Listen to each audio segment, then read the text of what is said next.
Buenas tardes, vamos a hablarles sobre algunas deducciones. Nuestro grupo es el grupo 5, el cual está conformado por Jennifer Nieto, María Delgado, Asya Aguirre, Camilo Vanegas y Giancarlos Bojacá. Vamos a tratar los siguientes puntos. Primero, la deducción por gastos en el exterior. Segundo, deducción por donaciones e inversiones en investigación, desarrollo tecnológico e innovación. Tercero, la deducción por inversiones en evaluación y explotación de recursos naturales no renovables. Cuarto, deducción por agotamiento. Y quinto, limitaciones comunes a costos y deducciones. Vamos a empezar hablando de las deducciones de costos y gastos en el exterior. Entonces, yo hice a modo de cuadro comparativo esto para que podamos entenderlo un poquito mejor. Entonces, todo esto lo vamos a encontrar siempre en el artículo 121 hasta el 124 raya 2 del Estatuto Tributario. Entonces, ¿qué vamos a podernos deducir? Nos vamos a poder deducir aquellos costos y gastos que tengan relación de causalidad con el ingreso, es decir, aquellos que sean necesarios para que el ingreso pueda ser efectivo. Segundo, aquellos en los que en caso de que tengan una obligación de retención en la fuente, se haya efectuado esta obligación. ¿Qué no vamos a podernos deducir? Aquellos costos y gastos que superen el 15% de la renta líquida y los intereses y demás costos o gastos financieros, incluida la diferencia en cambio por concepto de deudas que por cualquier concepto tengan las compañías vinculadas con residencia en Colombia y cuya casa matriz esté en el extranjero. De esto vamos a hablar más adelante. Entonces, como les venía diciendo, solamente nos vamos a poder deducir el 15% de la renta líquida, a no ser que se cumplan alguno de estos casos. El primero, que se haya practicado una retención en la fuente de carácter obligatorio. El segundo, que se haya efectuado un pago o desembolso contemplado en el artículo 25 del Estatuto Tributario. Tercero, obligaciones legales, por ejemplo, aquellos gastos aduaneros que se tengan en otros países podrían ser deducibles. Eh, También tenemos que aquellos créditos otorgados por organismos multilaterales a cuyo acto constitutivo haya sido adherido a Colombia. Y por último, tenemos que los pagos o abonos en adquisición de bienes corporales, es decir, inventario, materias primas, etcétera, esos también van a ser deducibles siempre y cuando estén bien soportados. Estas deducciones del 15% aplican únicamente para los ingresos obtenidos con renta nacional. Pues no nos olvidemos que la extranjera se podrá deducir el 100% según el artículo 22 del Estatuto Tributario.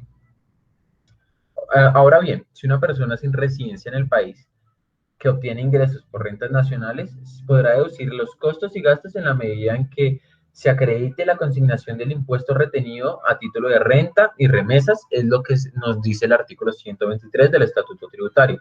Es decir, que para estos casos los costos y gastos sean deducibles, se debe acreditar el pago de las retenciones en la fuente, el haber cumplido con las obligaciones aduaneras y cambiarias y haber registrado el contrato respectivo.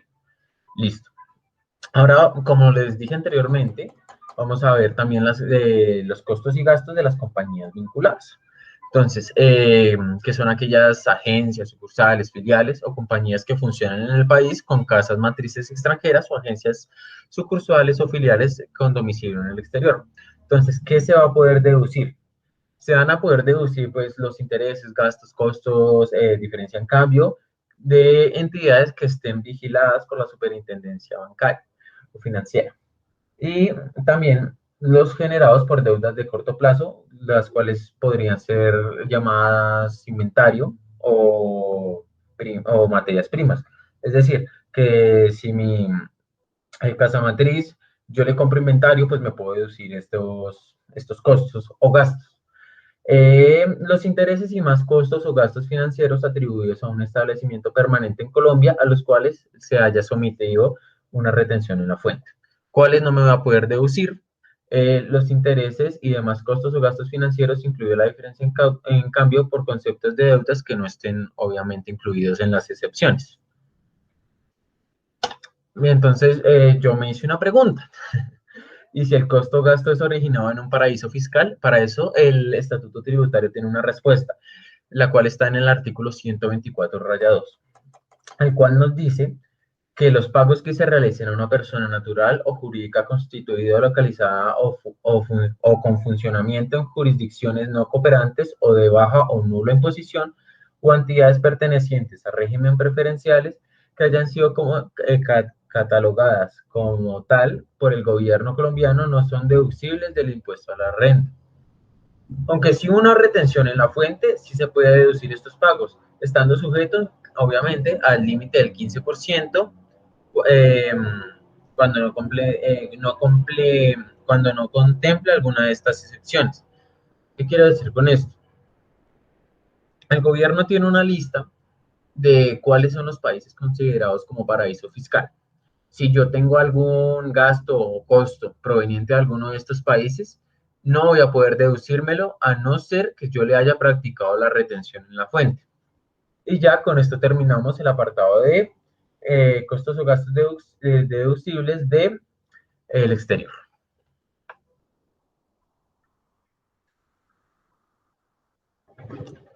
Bueno, donaciones y contribuciones. El artículo 125 habla sobre el incentivo que se le da al sector privado si realizan donaciones a la Red Nacional de Bibliotecas Públicas y a la Biblioteca Nacional. Bueno, este artículo indica que las personas que estén obligadas al pago del impuesto sobre la renta, sin importar su actividad, siempre que realicen donaciones de dinero, ya sea para la construcción, dotación o mantenimiento de las bibliotecas, de la Red Nacional de Bibliotecas Públicas y de la Biblioteca Nacional, tienen derecho a deducir el 100% del valor real donado. Bueno, este incentivo pues solo es aplicable siempre y cuando pues tenga la aprobación del Ministerio de Cultura y en algunos casos como las bibliotecas públicas municipales, distritales o departamentales, se requiere la previa aprobación tanto del Ministerio de Cultura como de la unidad territorial correspondiente. Bueno, para aplicar a la donación, se tiene que constituir un fondo cuenta sin personería jurídica, pues donde ingresarán los recursos en materia de estas donaciones. Esto también será administrado por el Ministerio de Cultura y en el caso de que el donante defina pues la destinación de la donación, si el Ministerio de Cultura acepta, esta destinación no podrá ser modificable. Bueno, estas donaciones tienen derecho a un certificado de donación bibliotecaria que es emitido por el Ministerio de Cultura sobre el año que se realice la donación. El monto de este incentivo puede amortizarse en un término de 5 años desde la fecha de la donación.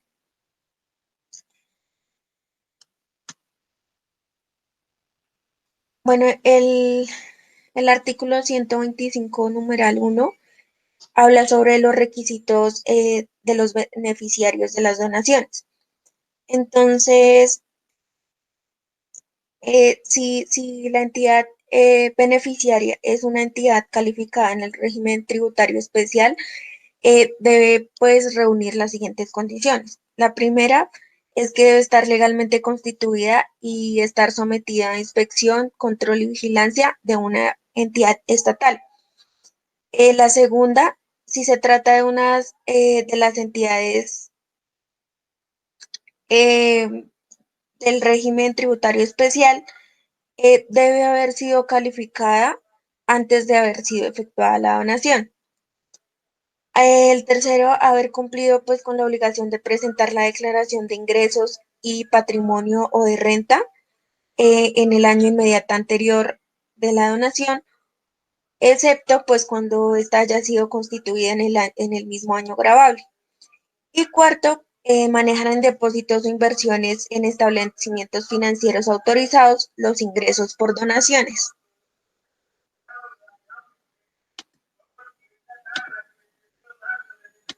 Artículo 125, numeral 2. Modalidades de las donaciones. Este artículo indica que las donaciones que den derecho a deducción deben cumplir con las siguientes modalidades. Primero, que cuando se done el dinero, el pago debe haberse realizado por medio de cheque, tarjeta de crédito o a través de un intermediario financiero. Segundo, que cuando se donen títulos valores, estos se estimarán al precio de mercado de acuerdo con el procedimiento que establezca la Superintendencia Financiera.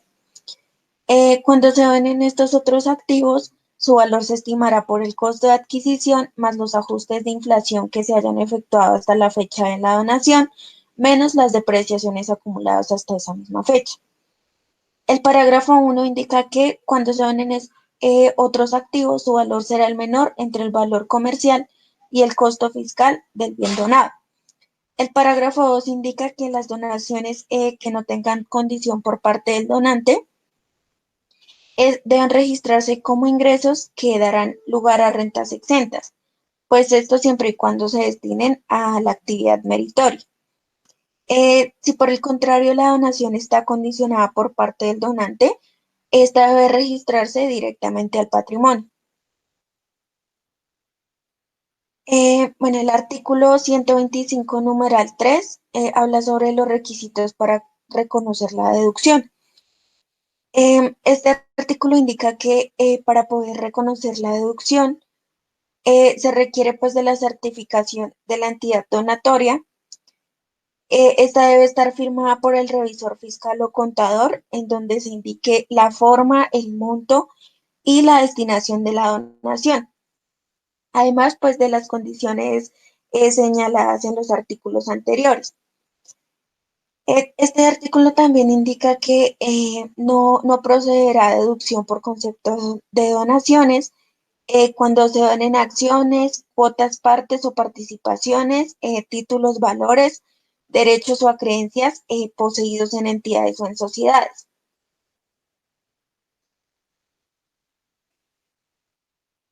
El artículo 125, numeral 4, habla sobre los requisitos para poder reconocer la deducción.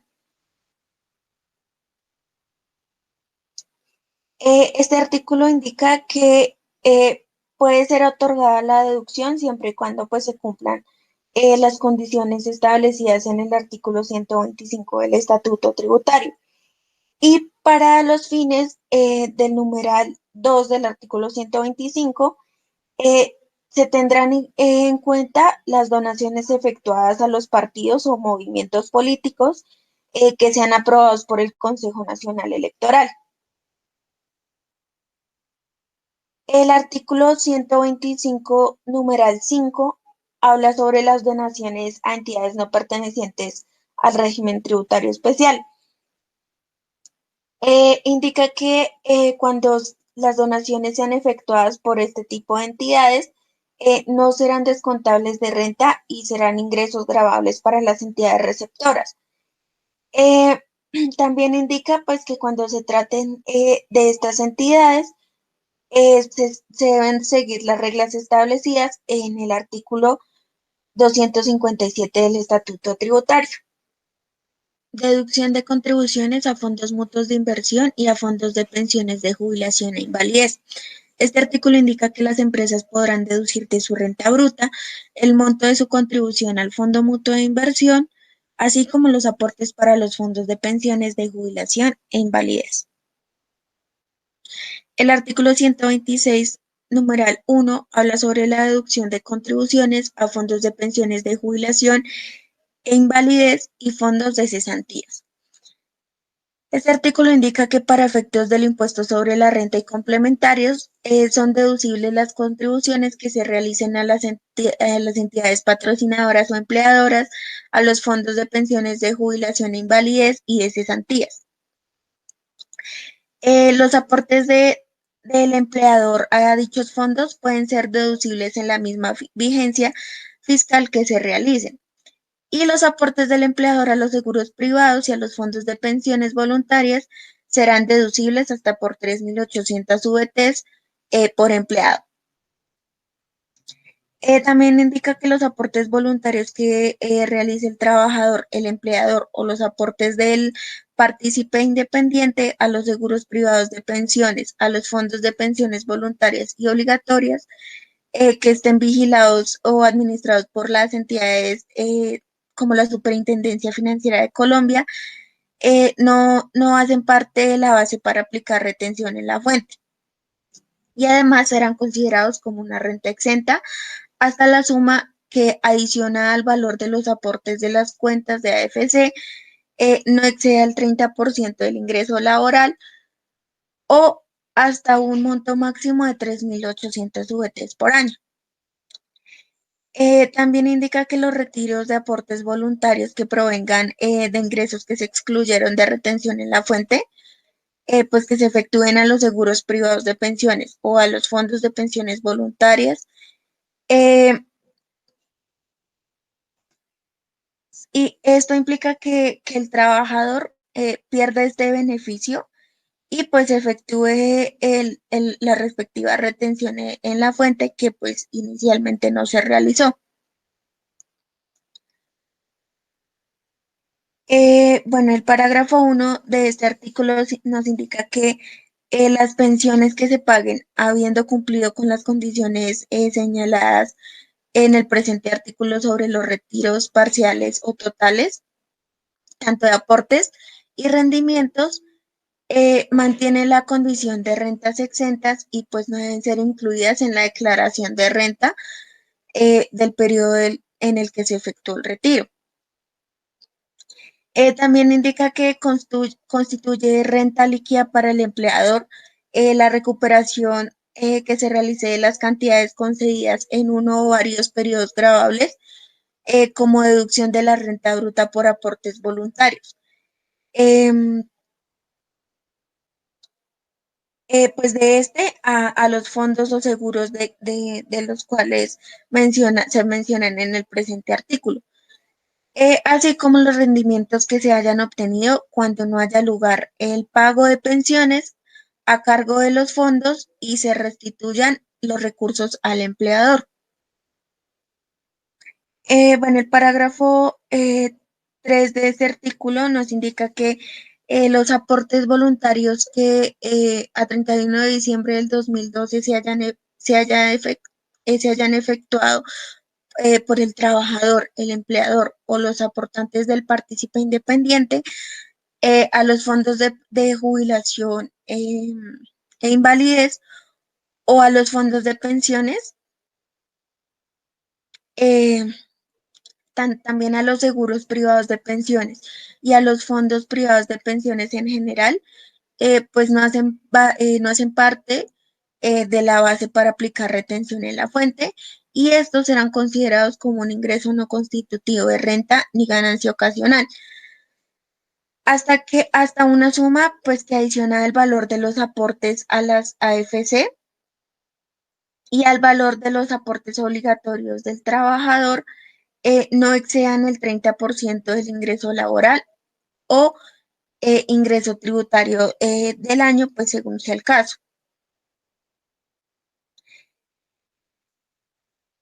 Pues también indica que se causa retención en la fuente pues sobre los rendimientos que generen los ahorros que se tengan en los fondos o seguros, pues que menciona este artículo y pues de acuerdo con las normas generales de retención en la fuente sobre los rendimientos financieros, eh, pues en el evento de que estos sean retirados sin el cumplimiento de los requisitos pues que se señalan en este artículo. Eh, también indica que pues los retiros parciales o totales de los aportes y rendimientos pues que cumplan con el periodo de permanencia exigido pues eh, o bueno o que estén destinados para los fines autorizados mantienen la condición de rentas exentas y pues no deben ser incluidos en la declaración de renta del periodo en el que se efectúa el retiro. El parágrafo 4 pues indica que los retiros parciales o totales de los aportes voluntarios pues que incumplan las condiciones que se indicaron en los incisos 4 y 5 y en el parágrafo tercero de este artículo pues que no hayan provenido de recursos que se excluyeron de retención en la fuente en el momento de efectuar el aporte y pues que adicional hayan sido utilizados para obtener beneficio o que hayan sido declarados como renta exenta, constituirán renta grabada en el año en que sean retirados. pues la respectiva sociedad que administra estos aportes efectuará la retención en la fuente hasta el momento del retiro a una tarifa del 7%.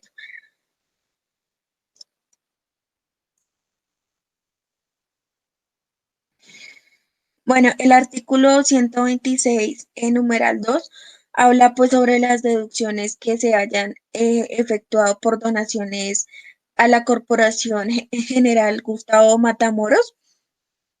Entonces, este artículo indica pues que los contribuyentes que realicen donaciones a esta corporación y a corporaciones u organizaciones que se dediquen a la defensa, protección y promoción de los derechos humanos y el acceso a la justicia, tienen derecho a deducir en su renta el 125% del valor de las donaciones pues efectuadas durante el año gravable. También indica que pues los contribuyentes que realicen donaciones a organismos deportivos y recreativos o culturales que estén debidamente reconocidos y que sean personas jurídicas sin ánimo de lucro, tienen derecho a deducir de la renta el 125% del valor de las donaciones que se efectúen en el periodo gravable. Artículo 126, numeral 4. Este artículo habla sobre el incentivo al ahorro de largo plazo para el fomento de la construcción. Este artículo indica que la suma que los contribuyentes, personas naturales, depositen en las cuentas de ahorro denominadas AFC, pues no forman parte de la base de retención en la fuente del contribuyente, persona natural, y tendrán el carácter de rentas exentas del impuesto sobre la renta y complementarios hasta un valor que no exceda el 30% del ingreso laboral y hasta un monto máximo de 3.800 UETs por año. Eh, También indica que las cuentas de ahorro AFC pues deben estar en establecimientos de créditos que estén vigilados por la Superintendencia Financiera de Colombia y solo se podrán realizar los retiros de los recursos para la adquisición de vivienda del trabajador, ya sea que ésta esté o no esté financiada a través pues de créditos hipotecarios o leasing habitacional. Pues en caso de que la adquisición de la vivienda se realice sin financiación, antes del retiro pues debe acreditarse ante la entidad financiera con copia de la escritura de compraventa, pues que los recursos sí se destinaron a la adquisición de vivienda. Eh, si el retiro se efectúa antes del periodo mínimo de permanencia, que son 10 años contados a partir de la fecha de su consignación, y se retira para cualquier otro propósito, pues implica que el trabajador pierda el beneficio de la renta y pues se tenga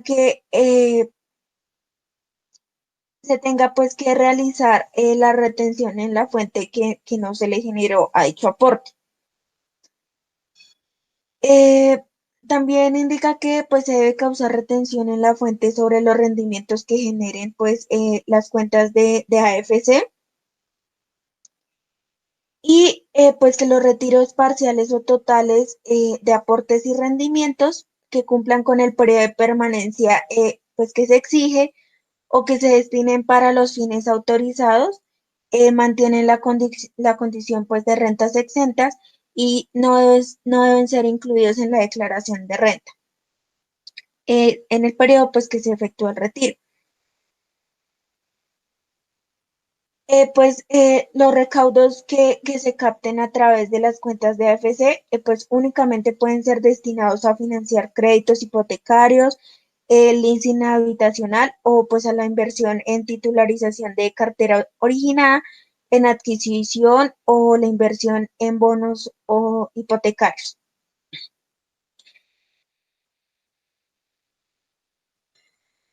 Bueno, el parágrafo 1 indica que pues los recursos de los contribuyentes, personas naturales que sean depositados en cuentas de AFC, hasta el 31 de diciembre, pues no harán parte de la base para aplicar retención en la fuente y pues son consideradas como un ingreso no constitutivo de renta ni ganancia ocasional, pues limitado al 30% del ingreso no laboral del año que corresponda.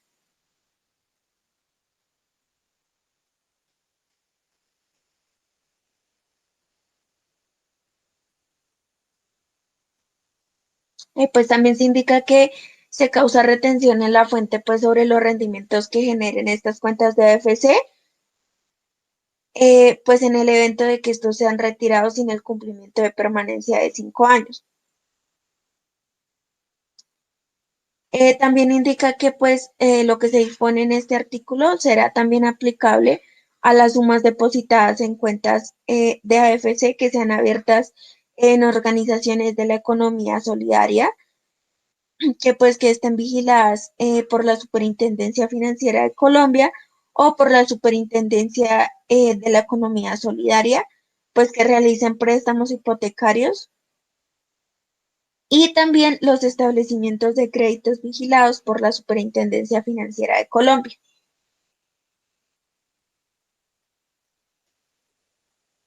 Eh, bueno, por último, es en el artículo 126, numeral 5, que se habla de la deducción de donaciones efectuadas para el apadrinamiento de parques naturales y conservación de bosques naturales. Se indica que pues, los contribuyentes que realicen donaciones a la Unidad Administrativa Especial del Sistema de Parques Nacionales Naturales tienen derecho a deducir del impuesto de renta el 30% del valor de la donación efectuada en el año gravable, pues siempre y cuando se cumplan los requisitos del artículo 125 numeral 2 y 125 numeral 3 del Estatuto Tributario y pues los demás que establezca el reglamento. Por último, el artículo 158 numeral 1 habla sobre la deducción por donaciones e inversiones en investigación, desarrollo tecnológico o innovación. Este artículo indica que las inversiones que se realicen en investigación, desarrollo tecnológico e innovación, de acuerdo pues con las condiciones que señala el Consejo Nacional de Beneficios Tributarios en Ciencia, Tecnología e Innovación, serán deducibles en el periodo gravable en que se realicen. Eh, el tratamiento pues que se da en este artículo también será aplicable para los siguientes casos. Las donaciones que se realicen por intermedio de las instituciones de educación superior, como el ICETEX, que sean dirigidas a programas de becas o créditos con donavienes que sean aprobados por el Ministerio de Educación Nacional y pues que beneficien a estudiantes de estratos 1, 2 y 3 a través de becas de estudio total o parcial. Y también a las donaciones recibidas por el Fondo Nacional de Financiamiento para la Ciencia, Tecnología y la Innovación, Fondo Francisco José Caldas, y que sean destinadas al financiamiento de los programas y proyectos de ciencia, tecnología e innovación, pues de acuerdo con las condiciones que señala el Consejo Nacional de Beneficios Tributarios en Ciencia, Tecnología e Innovación y también a la remuneración correspondiente a la vinculación de personal con título de doctorado en las empresas contribuyentes de renta. Bueno, el parágrafo 1 nos indica que el Consejo Nacional de Beneficios Tributarios en Ciencia, Tecnología e Innovación define anualmente un monto máximo de la deducción que se habla en este artículo y del descuento que establecido en el artículo 156 del Estatuto Tributario. También define el monto máximo anual que individualmente pueden solicitar las empresas como deducción y descuento por las inversiones o donaciones que se realicen por concepto de tecnología e innovación.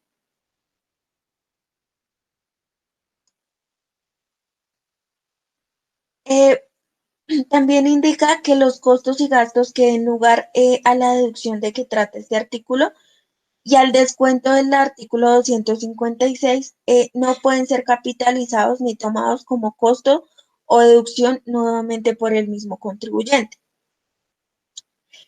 También nos indica que los contribuyentes del impuesto sobre la renta y complementarios que accedan a este beneficio, contemplando el artículo 158, numeral 1 del Estatuto Tributario, antes del 31 de diciembre de 2016, en un proyecto plurianual, conservarán pues las condiciones previstas al momento de obtener la aprobación por parte del Consejo. Respecto al proyecto correspondiente, y las inversiones en los proyectos no se someten a lo previsto en el artículo 256. Por último, indica que la deducción prevista por la remuneración del personal con título de doctorado se causará cuando dicho personal no esté vinculado a los proyectos que hace mención el presente artículo en su primer inciso.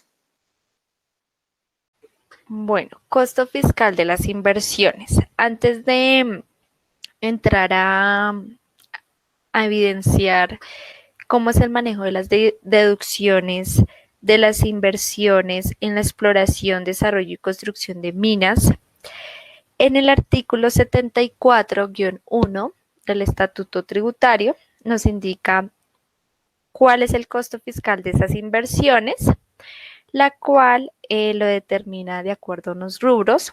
El primero es la adquisición de los derechos de explotación.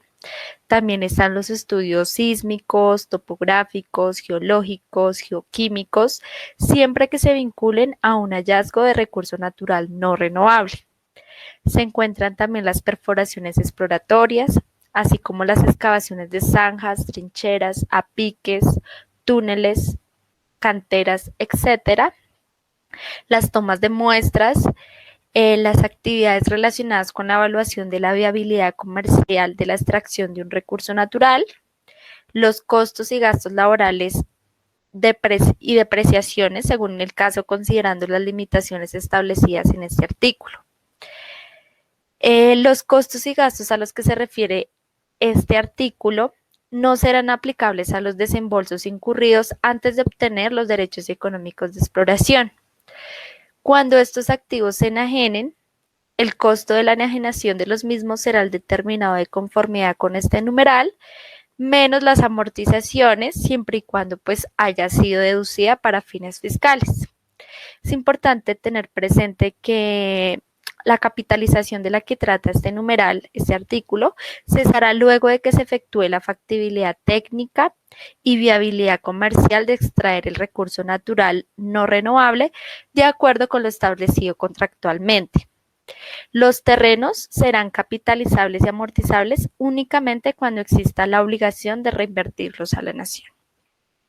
Bueno, ahora sí, en el tema de las deducción por inversiones en evaluación y exploración de recursos naturales no renovables, esto lo encontramos en el artículo 143-1. Nos indica que los gastos preliminares de instalación u organización o desarrollo o los costos de adquisición o exploración de minas, de yacimientos petrolíferos o de gas y otros recursos naturales no renovables para el efecto del impuesto de renta deben seguir una serie de reglas para su debida amortización y deducción. La primera es que los activos de evaluación y exploración de recursos naturales serán determinados de acuerdo al artículo 74 que ya lo pudimos evidenciar y serán depreciables o amortizables dependiendo de si se trata de un activo tangible o intangible. La segunda regla es que si se determina que la mina o yacimiento es infructuoso, los activos de que trata el numeral del artículo 74 podrán ser amortizados en el año que se determine y se compruebe tal condición, en todo caso a más tardar dentro de los 2 años siguientes. Sin embargo, en el caso que suceda lo contrario, es decir, se determine que la mina o yacimiento es fructuoso, el valor a amortizar en el año o periodo gravable será el determinado de conformidad con la siguiente fórmula. Entonces, la fórmula nos dice CAT, que denota el costo por amortización en el año o periodo gravable, es igual a UPT, que corresponde a las unidades producidas en el año o periodo gravable. Esto lo dividimos por RT-1, que son las reservas probadas, desarrolladas, remanentes o reservas recuperables, que deben estar debidamente auditadas por un experto en la materia. Y en el primer año de producción, R corresponderá al valor de las reservas probadas y consignadas en el respectivo contrato.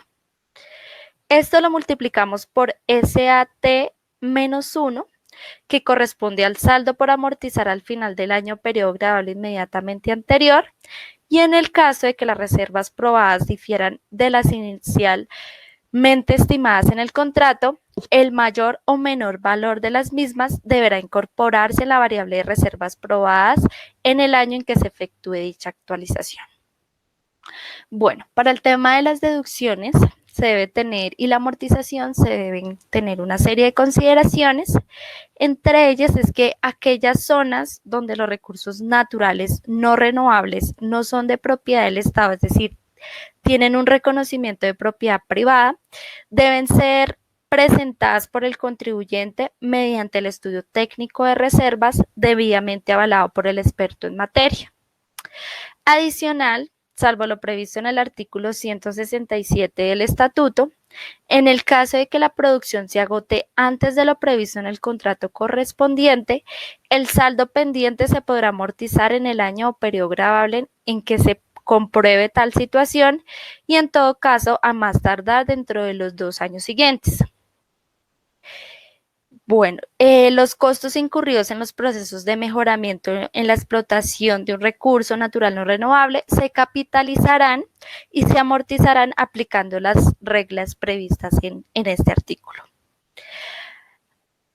Bueno, y por último, las inversiones amortizables de que trata este numeral que se efectúen entre el 1 de enero del 2017 y el 31 de diciembre del 2027 serán amortizables por el método de línea recta en un término de 5 años. En caso de que se determine que la mina o yacimiento es infructuoso, se aplicará lo previsto en el numeral 2 de este artículo, en el cual nos decía que podrán ser amortizados en el año en el que se determine y compruebe tal condición, en todo caso, pues a más tardar dentro de los 2 años siguientes. Buenas tardes, mi nombre es Giancarlos Bojaca Luengas y voy a hablar sobre las deducciones por agotamiento. Bajo el artículo 162 del Estatuto Tributario, las deducciones por agotamiento podrán determinarse a base de estimaciones técnicas de costos de unidades de operación o a base de porcentajes fijos. El contribuyente podrá elegir el sistema para calcular el agotamiento, pero escogida una de las dos bases, solo podrá cambiarla una vez con autorización de la Dirección de Impuestos Nacionales y Aduanas. Bajo el artículo 163 podemos encontrar el agotamiento normal a base de porcentaje fijo. Esta deducción anual por agotamiento normal a base de porcentajes fijos debe ser igual al 10% del valor bruto del producto natural extraído del depósito que esté en explotación y que se haya vendido o destinado a la explotación para ser refinados o procesados dentro del país o destinado para la explotación para el mismo objeto de su propia refinería en el año o en el periodo para el cual se esté solicitando la deducción. Debidamente, este valor debe restarse del valor de la suma equivalente a las participaciones causadas o pagadas a favor de particulares o al impuesto causado o pagado sobre el petróleo de propiedades privadas o de las participaciones a las que correspondan deben pagarse de igual manera a la nación. La determinación del valor bruto del producto natural o de refinería del petróleo para los efectos del artículo anterior del 161 al 163, el valor bruto del producto natural se determina con base en los precios en el campo de producción que señale el Ministerio de Minas y Energía. Esto como arreglo al artículo 162 del decreto 444 de 1967. Las limitaciones de esta deducción, el porcentaje permitido como deducción es como deducción anual por concepto de agotamiento normal no podrá exceder en ningún caso el 35% o el 33% para el año gravable del 2011 del total de la renta líquida gravable, de la renta líquida fiscal del contribuyente, computada antes de hacer la deducción por agotamiento, siendo entendido que este límite no se aplica cuando el sistema de agotamiento sea el de estimaciones técnicas de costo o de unidades de operación.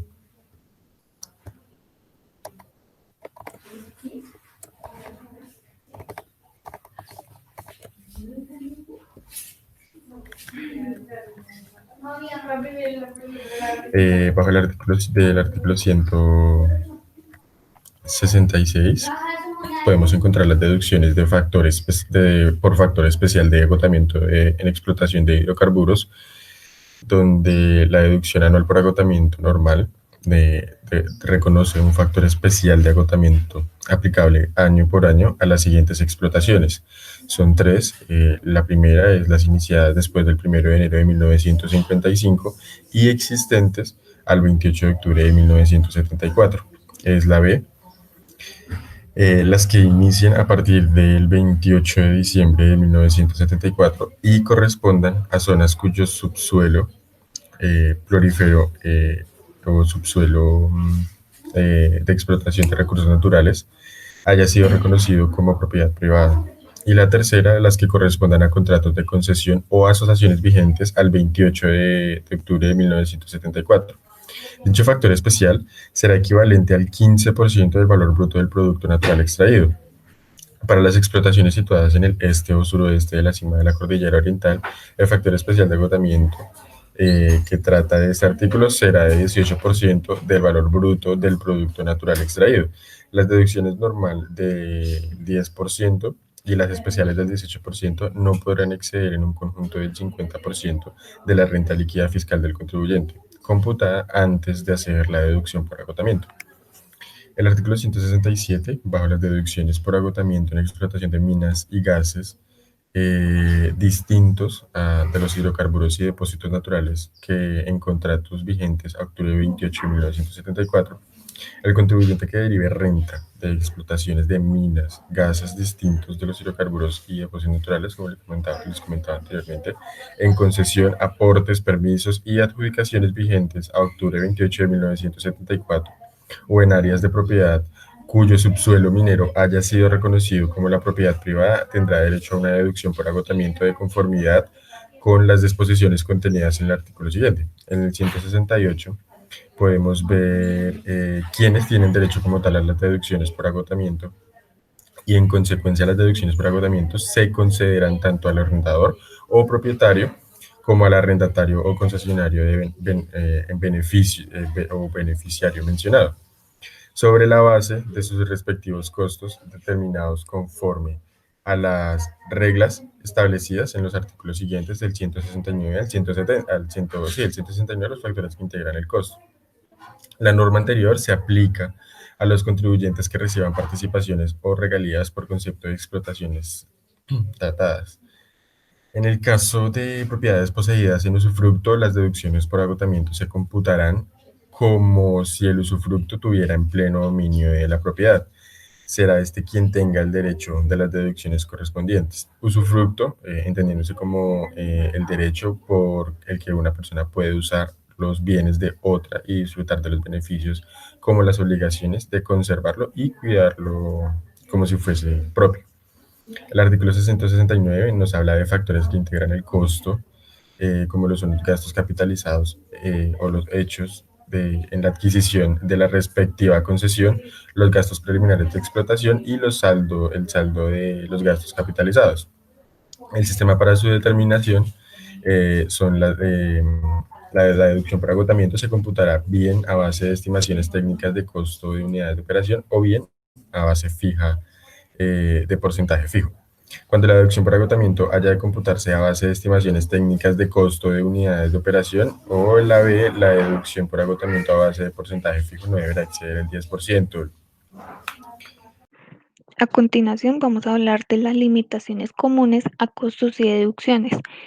El primer artículo es el 176, donde nos habla de los gastos que no sean susceptibles de tratarse como deducción, no podrán ser tratados como costos ni capitalizaciones.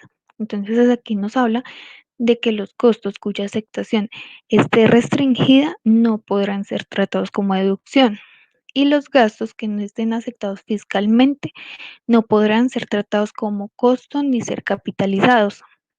En el artículo 177 nos indican que las deducciones están sujetas a las mismas limitaciones señaladas para los costos en los artículos 85 y 89, donde el artículo 85 nos dice que no serán susceptibles los costos y gastos de los contribuyentes cuando correspondan a pagos o abonos en cuenta a favor de sus vinculados económicos que tengan el carácter de no contribuyentes del impuesto sobre la renta.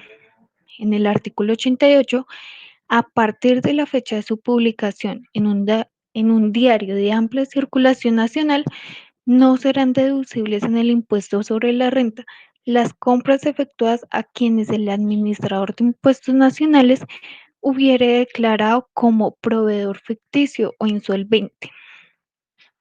Este artículo también nos habla de que no serán deducibles los pagos respaldados en documentos frente a los cuales no se cumple lo previsto en el numeral tercero del artículo 522. Este numeral tercero del artículo 522 nos habla de las reglas para determinar las cuantías, donde dice que se ajustará los impuestos cuando inicialmente fue indeterminado el valor de un acto sujeto a ellos o incorporado a documento que los origine y posteriormente dicho valor se haya determinado sin la prueba del pago del impuesto ajustado, no serán deducibles en lo referente a impuestos de renta y complementarios. Los pagos ni las obligaciones que consten en los instrumentos grabados ni tendrán valor probatorio ante las autoridades judiciales o administrativas. Este artículo también nos habla que serán procedentes los costos de deducciones respecto a los cuales no se cumpla con la obligación señalada en el artículo 632, donde dice que se debe de conservar informaciones y pruebas.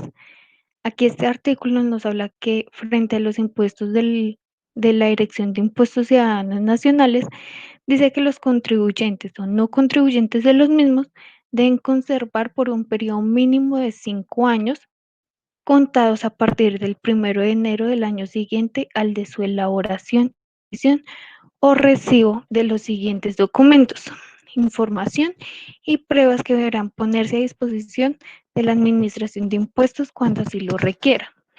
El primer requerimiento es que las personas o entidades obligadas a llevar contabilidad, los libros de contabilidad junto con los comprobantes de orden interno y externo para verificar la exactitud de los activos, pasivos, patrimonio, ingresos, costos, deducciones, rentas exentas, descuentos, impuestos y retenciones. Cuando la contabilidad se lleva en un computador, se han de conservar los medios magnéticos y los programas respectivos. Su segundo ítem nos habla de que las informaciones y pruebas específicas contempladas en las normas vigentes que dan derecho o permiten acreditar los ingresos, costos, deducciones, descuentos, excepciones y demás beneficios tributarios, créditos activos y pasivos, retenciones y demás factores necesarios para establecer el patrimonio líquido y la renta líquida de los contribuyentes y en general para fijar correctamente las bases gravables y liquidar los impuestos correspondientes. El tercer ítem nos habla de la prueba de la consignación de las retenciones en la fuente practicadas en su actualidad del agente retenedor. Y por último, nos habla de las copias de la declaración tributaria presentadas, así como de los recibos de los pagos de contribuyentes. En el artículo 177-1 nos indica que para los efectos de la determinación de la renta líquida de los contribuyentes no son aceptables los costos de deducciones imputables a los ingresos no constitutivos ni de ganancia ocasional a las rentas exentas. Entonces aquí nos indica que no se puede aplicar a los ingresos que tratan en los artículos 16 y 56 de la Ley 546 de 1999, donde el artículo 16 nos habla de los beneficios tributarios para los rendimientos de título de ahorro a largo plazo para la financiación de vivienda. Y el artículo 56 nos habla de los incentivos a la financiación de vivienda de interés social subsidiable, donde ellas no pueden generar rentas gravables en los términos de 5 años contados a partir de la vigencia de la presente ley. Por último, vamos a hablar del artículo 177-2, donde nos indica cuáles no son aceptados como costo o gasto con los pagos por concepto de las operaciones grabadas con el IVA. En el ítem A nos indica que los que se realicen a personas no inscritas en el régimen común del impuesto sobre las ventas por contratos de valor individual o superior a 3.300 VT con el respectivo periodo gravable. El B nos dice que los realizados a personas no inscritas en el régimen común del impuesto sobre las ventas efectuado con posterioridad al momento en que los contratos superen un valor acumulado de 3.300 VT con el respectivo periodo gravable. Y por último, nos dice los realizados a personas naturales no inscritas en el régimen común cuando no conserven copia del documento en el cual conste la inscripción del respectivo vendedor o prestador de servicios en el régimen simplificado. Se exceptuarán de lo anterior las operaciones grabadas realizadas con agricultores y ganaderos pertenecientes al régimen simplificado, siempre que el comprador de los bienes o servicios expida el documento equivalente a la factura a que hace referencia el literal F del artículo 432 del Estatuto Tributario.